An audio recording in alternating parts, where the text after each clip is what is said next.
2024 Kdramaland for me has been something. Not bad, but not good. This year, I had really high expectations for a number of dramas because they featured my favorite actors. And many of them did start on a high note, but then after the first couple of episodes, they would nosedive relentlessly into the devil's cheeks. If there's one thing this year has taught me, it's one, to keep my expectations sufficiently low, and two, the best acting in the world cannot save a horrible script. Maybe I'll make a tier list of all the dramas I've watched this year, but for now, I'm just going to give awards based on specific categories. And I've got 10 awards to give. In her very, very few scenes, this woman managed to make a lasting impression equivalent to a toddler taking a poopy hand and stamping it on your favorite shirt. When one sees their child in a panicked state, desperately ringing on one's doorbell at night, I don't have any children, but I would assume that one at the very least would let her in first and then question the circumstances later. But no, not this paragon of questionable values, no. She watched her daughter literally being dragged away and did nothing. And then she had the guts to cry about the results later on. Ooh, this woman was about to catch these hands. I just need to know where she purchases her audacity from, because it has to be dirt cheap. Abandoning your child for years and having absolutely no contact with said child, but then returning and expecting the child to drop everything he has going and cling to you, exalting your being like you're the second coming of Christ. It takes a special person to do that kind of thing. I like to believe there is a special suite in hell for parents who steal from their children. And hopefully, the devil does his test run of plagues, pestilence, and diseases on the people there before eventually unleashing them on earth. And the winner of this category, unsurprisingly, is the mom from Good Partner. Because regardless of how horrible the other two were, and they were quite horrible, I still don't think they would leave their kids out with someone attacking them right at their front door. This man was one obstinate little turd, focused on his own misery and insistent on dragging his son along with him to also be miserable. The guy who doesn't voice his feelings but somehow feels betrayed when the girl starts going out with someone else. Talking about, you knew how I felt. Me? Myself?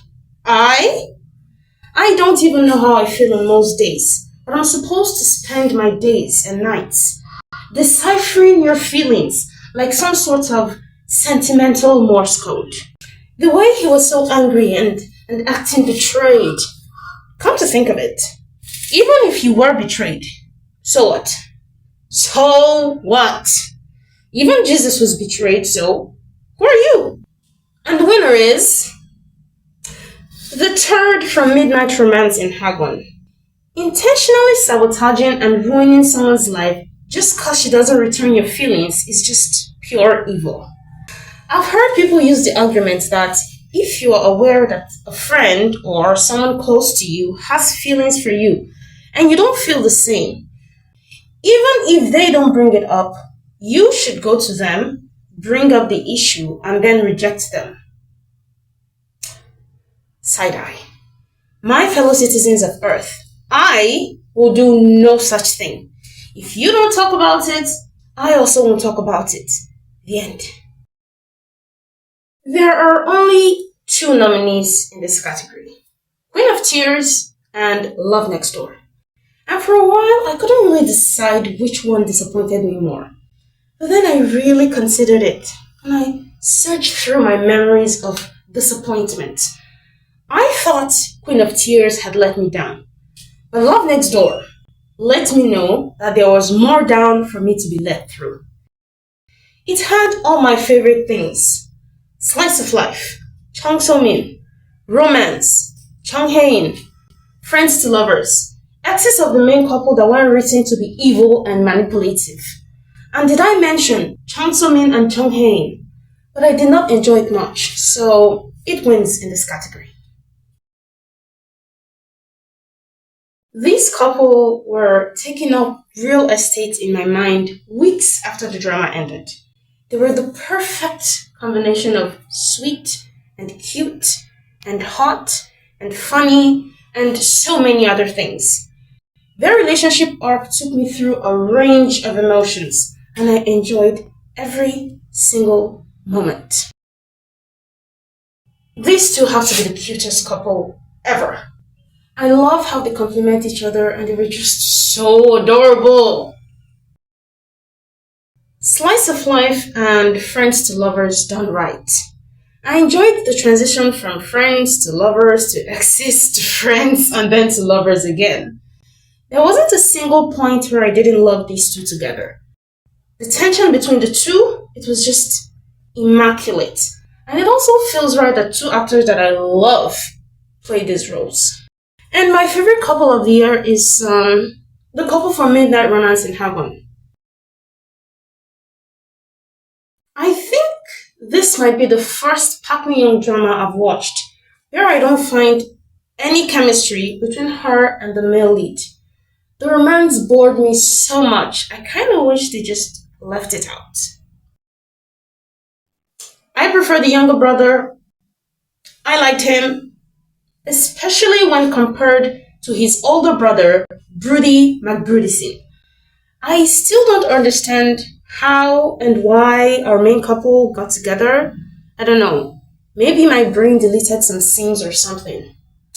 And I could rewatch it to get some context, but I refuse to. Wait, what's the opposite of chemistry? Dyschemistry? Anti-chemistry? Whatever it is, that's what I got from this couple.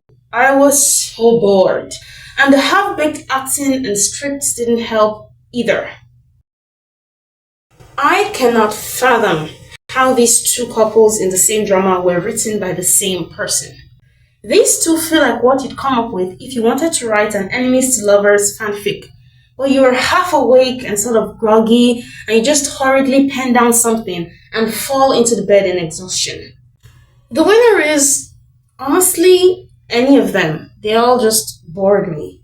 But the second couple in Lovely Runner actually made me feel annoyance, so they get it. I have rewatched this sequence of episodes more times than I'm willing to admit. I am still not over them. This is romance at its finest. It's quiet, it's understated, it's effective.